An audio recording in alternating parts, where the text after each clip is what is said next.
Dude, I can't believe those asswipes fired you for not shutting off our gas for 6 weeks. It was losing the truck that pissed him off the most. Well, you can camp out here for a while. Well, this is pretty sweet. Is this couch fold out to a bed? Yeah, totally great bed. But that's Jenkins' bed. Your bed's over here. Dude, that is so fucking weak. How am I supposed to get a chick in that? No, don't worry, dude. You couldn't get a chick if you had a $100 bill hanging out of your zipper. Yeah, I could. No, dude, you're a little bitch. I am not. I don't even know why I hang out with you guys. Because you're a piece of shit. I am not a piece of shit. Well, yeah, but you're a little bitch. Sure. God damn it, man. I swear you guys rip on me 13 or 14 more times, I'm out of here.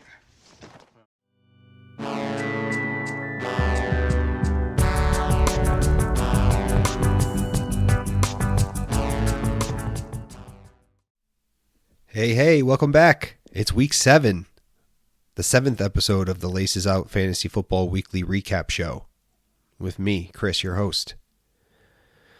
It's getting cold up here in Connecticut in the northwest corner, that's for sure. Had a lot of fun this past weekend. I hope everyone had a good week. Got to see Paige's Primo team get married. We sat around, a bunch of us. Who was there? Dominic the Donkey, Radical Rob, Matt's Gritty Goombas, Dog Pound, and we all sat around a table and all made fun of all the other teams that weren't there. No, I'm just kidding. We didn't do that. But we are halfway through the fantasy football season. It's week 7. We're halfway there. Who sings that? Bon Jovi. Bon Jovi has Kathy Bates hair now. How about that, huh? He's getting old. All right, anyways, let's get into it. Overall, week 7, we had more points scored, which was good. So overall, the average team score was up almost 11%. So again, scoring more points per team, which is always fun. We had 3 more teams score over their projected totals. We had 9 teams total score over 100 points. So that's up 2 from last week. And we had 2 underdog teams take the win, which is also up 2 from last week since we had no underdog wins. The average matchup was decided by 31.59 points. So there were quite a few blowouts in the league this week. We did have 4 separate teams score over 130 points, which is super cool. Shout out to those teams. And we had 3 teams beating their opponent for the first time ever in league history. So it was an exciting one. Let's get into the Week 7 matchup recaps. Up first, we have Al's Dumpster Divers taking on Molly Dangerfield. Ooh-wee. This was a roller coaster ride. Poor Molly. I could attest to this. Probably went through most of her morning thinking she won that matchup until checking her phone, especially after Al chimed in on the chat. But Al's Dumpster Divers bouncing back after 2 straight losses, falling out of first place over the last couple of weeks, edging out Molly Dangerfield in a true shootout, an instant classic for our league, especially, I would say, the best matchup this season so far. Al behind Jahmyr Gibbs, 41 points, Patrick Mahomes, Jake Ferguson leading the way. Honestly, it all came down to Jahmyr Gibbs. This came down to Monday night. Molly Dangerfield, I could say, went to bed thinking she had won. I watched Jahmyr Gibbs do what he did. He had an amazing game, put up over 40 points, gets Al that last-minute victory. David Montgomery just not having the same usage as last season. Dallas Goedert and Andy Borregales were the flops for Molly Dangerfield. All-time, Al leads this series 2-1 and moves into 4th place with that win, with Molly Dangerfield falling down to 8th place at 4-3. Up next, we have Dog Pound versus 2 in the Pink. Final score, Dog Pound 93.59 to 2 in the Pink 63.37. Angelo put together another win, under 100 points, but again, just getting those wins, man. I appreciate it. It's a grind. Johnny falling off that peak performance of last week. Unfortunately, Jalen Waddle, Darren Waller, he went out. He's injured. He's on IR now. And Jerry Jeudy were the flops for Johnny's team. And for Angelo, A.J. Brown finally gets a day. 30 points. Justin Jefferson and Travis Etienne led the way for Dog Pound. All time, Tua leads the series 2-1, but here we have the first matchup of the week where an opponent the winner beats their opponent for the first time in league history. So Dog Pound, this is the first victory over Johnny, 2 in the pink. Dog Pound moves to 5th place at 5-2, and Johnny sitting at 3-4, just outside the playoff bubble in 9th place. Up next, we have Dominic the Donkey versus Nakua Matata.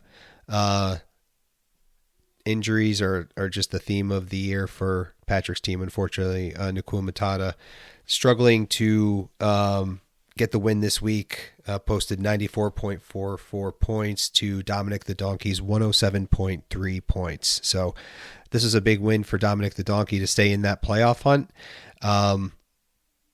Even though Tua Tagovailoa, negative 1.5 points, and I think also had a goose egg elsewhere on their roster. But again, Dominic the Donkey still pulling out the victory despite that.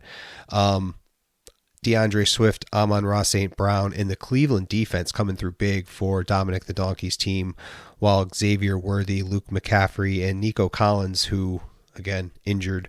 I think he got a concussion, unfortunately, did not pull through for Patrick's team. So Nakua Matata still leads the series 3-1, but this is another first ever win for Dominic the Donkey over Nakua Matata. All right. Matt's Gritty Goombas versus Watch Out We Getting Healthy #1, who I think as of me recording this might have changed their name. Lewis changed this team name to This Ain't Last Year #1. I'll say shout out to Lewis on the revenge tour, just taking heads like Jason and Friday the 13th, one by one. I love it. Just coming back for absolute revenge on all teams this season. Moves up to a respectable 5-2 in third place, just outside of second place by I think like 10 points, putting up really strong numbers on the season. Matt's Gritty Goombas fell to Lewis's team, 149.78 points for Lewis to 95.31 for Matt's Gritty Goombas. Trey McBride, Keenan Allen, and Bijan Robinson leading the way for Lewis's team this week, while Mike Evans going out with a collarbone break, I believe, and a concussion, going to IR. Will maybe be back for the fantasy playoffs, Matt, so make sure you stash him on your IR. That's just me anyways. Putting up a goose egg, 0 points, unfortunately. Tony Pollard and the Denver defense were the flops for Matt's Gritty Goombas. Matt's Gritty Goombas leads the series 2-1 all time, but our first ever victory over their opponent in league history, Lewis getting the win here this week. Again, moving to third place. I've done some crazy things in my life too, but then I met a very special girl, a girl who I'm actually marrying next week. Thank you. So all I'm saying is that when you fall in love like you guys, the emptiness drifts away because you find something to live for, each other. And the way I've seen you two looking into each other's eyes all day long, I can tell that you're going to live for each other for the rest of your lives. So cheers.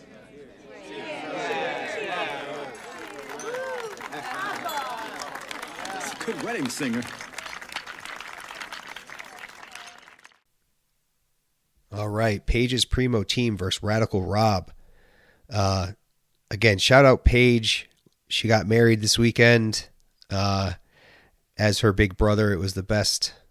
I love you. I'm so happy for you. Thanks for letting me be a part of that. We did sit around and talk shit about all you guys that weren't there. So I hope your ears were ringing.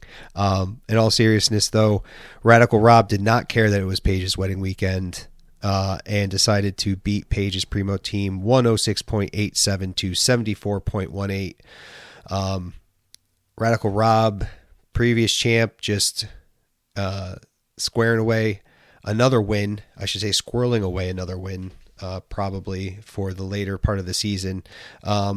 Christian McCaffrey, Tucker Kraft, Rashee Rice leading the way for Radical Rob's team, while Page's Primo team had Geno Smith, Kenneth Walker, and the Green Bay defense flop and not perform. All time, Radical Rob leads the series 3-0. So this has turned into a one-sided affair in the history here. But Rob sits in first place, 6-1. Very respectable at this point in the season. Halfway through, that's where you want to be. Page's Primo team, unfortunately, moves down to 1-6 in 14th place. Sleuthy Sloths versus Trevor's Locks.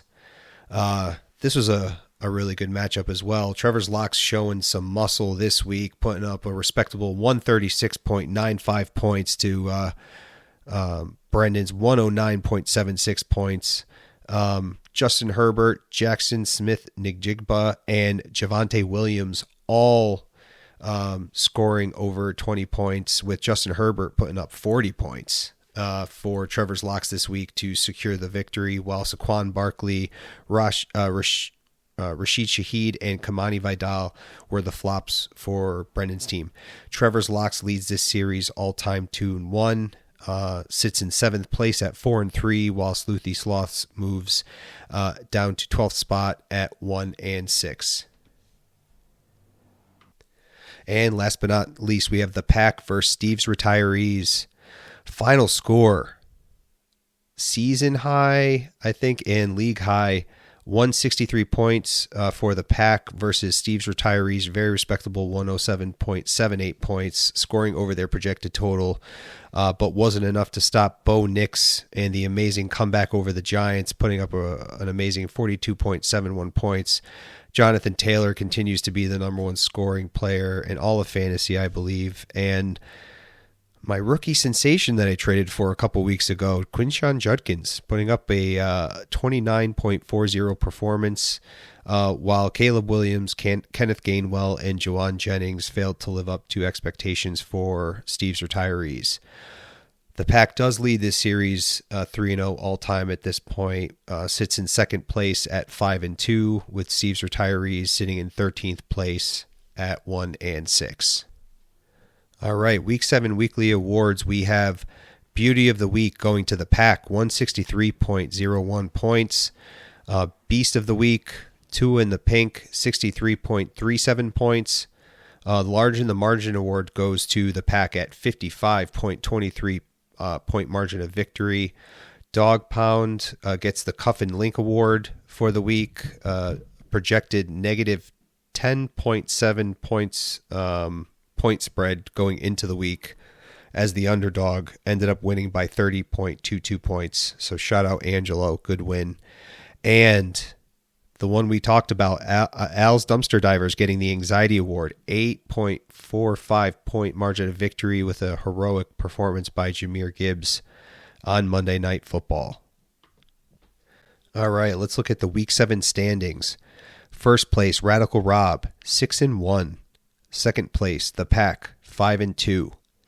Third place, Watch Out We Getting Healthy, number 1, 5-2. Fourth place, Al's Dumpster Divers, 5-2. And in fifth place, Dog Pound, 5-2.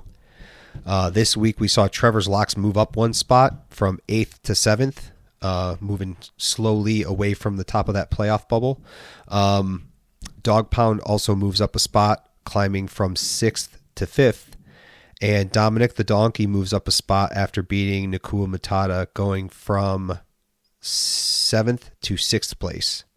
And the only other team to move, unfortunately, was down this week. Molly Dangerfield, with that heartbreaking loss on Monday night, drops from 5th to 8th at the top of that playoff bubble.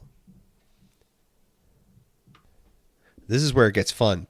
This is where we get to start looking at the early playoff picture and seeing, what things would look like if the playoffs were to start today. So it's really the time where it starts to matter the most because this starts to become more concrete as well. It's a little harder for the bottom tier teams to pull up to the top, even though in our standings right now, I believe we only have one win that separates every tier, so to speak, of teams, right? Those teams that sit right off outside that playoff bubble are only one win away from those teams that are sitting inside the playoff bubble at this point. So as of right now in the quarterfinals, if the playoffs began today, Radical Rob would be taking on Molly Dangerfield. Al's Dumpster Divers would be taking on Dog Pound. Lewis's team would be taking on Dominic the Donkey, and the Pack would be taking on Trevor's Locks. Again, don't lose faith. If you're one of those teams sitting just outside of that playoff bubble, there's a lot of football left. There's 7 more weeks of football. You can rewrite your history, play the waiver wires, make sure you're subbing teams or players out with teams on bye. This week is Bye-pocalypse, as they call it, for this season. This is, I think there's 6 teams on bye this week. So keep an eye on your lineups. Trades, no new trades. The last trade to be executed was me trading away Emeka Egbuka to Radical Rob and receiving Quinshon Judkins, which 2 weeks removed from that trade, I think is looking a little better than it did initially. So I have faith in my dude. I think he broke out for sure last week. Excited to see what he can do down the road in the playoffs. And now Egbuka is the number 1 wide receiver for the Buccaneers since, Godwin is hurt and Evans is on IR. So both teams made out in this case. Good luck, Rob. All right, let's get into the Week 8 matchup previews. Up first, we have Al's Dumpster Divers taking on Dominic the Donkey. 2 top 10 teams, 2 playoff teams at this point. Al coming off a nice win. Dominic the Donkey coming off a nice win.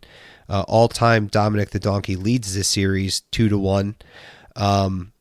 And with a win here, Al's got a lot on the line because he can solidify his chances to stay, honestly, in the top, move into the top 3, likely. And Dominic the Donkey has a lot to gain from a win here because he moves out of that thick pack that sits in the middle there at 4-3.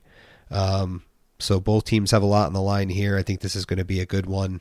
It's going to come down to who manages their buys the best. So good luck to both teams. All right, we have Dog Pound taking on Trevor's Locks, the 6th place team versus the 7th place team, both sitting at 4-3. This is going to be what JR would call a slobber knocker. I'm excited for this one. Dog Pound pulling out a win last week, and also Trevor's Locks coming off a strong win. So the winner here moves to that 5-3 tier, which is key. So keep an eye on this one. They're both, I think the ceiling for Angelo's team hasn't been shown quite yet. That breakout of saying, "Oh wow, here's the top of Everest for my team. Here's what we can do any given week." That's what you want to start seeing. I know Trevor's Locks team can do it. They almost put up 140 points last week. So we'll see if Angelo's players show up this week. This should be a good one. Up next, we have Matt's Gritty Goombas versus Radical Rob. So we have the 6-1 team, Radical Rob coming in at first place, taking on Matt's Gritty Goombas in 10th place. Matt ran into a buzzsaw last week, taking on Lewis's team, and Rob's been steady as she goes the whole time, right? Just like he has been the past couple seasons. So a lot's on the line, of course, because Rob's in first place, and a loss at this point. There's 2 teams nipping behind the heels there at 5-2. And Matt's just trying to get back and scrap into that 500 column, giving himself the best chance to make a playoff run here late as he looks to fill in some injured players. So good luck to both teams. It should be a good one. All right. We have Molly Dangerfield taking on Sleuthy Sloths, the 8th place team versus the 12th place team. Molly coming off that heartbreaking loss. Brennan, in just a crappy position. There's always one team every season in every fantasy football league I've been in. I've been that team many times, it feels like, but where all the points are scored against you. Everyone has their best week against you. That is Brendan's, I would say, story, at least from what the numbers show. This season definitely has the most points, I believe, scored against his team. If not, going into last week, that was the case. Again, Molly coming off that tough loss. She leads the series all-time 2-1. And could really use a win this week to make sure she doesn't fall off the playoff bubble at this point. There's always room to come back. She's still over 500, so there's room there. But getting those wins at this time of the year is always important, just to make sure you have the momentum going into the latter part of the season. So manage your buys, check your rosters. This is going to be a good one. All right. A lot of good matchups this week. Nakua Matata versus the newly coined This Ain't Last Year #1. Lewis's team, again, as I said, continues their revenge tour. 5-2, sitting in third place versus Nakua Matata 2-5 at 11th place. Tough season for injuries. It's just a nightmare, especially when your top wide receivers and running backs are going out. Nakua Matata dropped one last week to Dominic the Donkey. Lewis's team coming off a really strong win. Going to try to continue to stay in that top 3, maybe make a case for the #1 spot, depending on what happens with Rob and the pack. All-time, Nakua Matata leads the series 2-1. Lewis is looking to bring that all-time record against Patrick's team to 2-2. Paige's Primo team versus Steve's Retirees. This is a battle of the basement dwellers, I guess, like we have kind of happen every season. Not poking fun, but two teams struggling a little bit, underperforming players. Again, key injuries, just hard to manage if the players that you pick up off waivers don't quite perform, or you're not able to get the players you're looking for. Paige's team lost last week to Radical Rob. Steve's Retirees fell to the pack. So both looking to bounce back this week. One of the teams is going to win, which is great. So one of the teams will get back in the win column. Unless there's a tie. I don't know if that could even be possible if there's a tie in fantasy football. But Paige's Primo team leads the series 2-1 all time and will be looking to get back in the win column. Last but not least, we have the Pack taking on Tua and the Pink. The second place team taking on the ninth place team. Johnny coming off a tough loss, disappointing loss with some injuries leading the way there. Looking to break through to 5-3 through that playoff bubble and secure an early spot, a ticket to win that trophy in that first place spot. The Pack coming off a really strong win, putting up over 160 points, showing what the ceiling of their team is hopefully capable of long term. We'll see.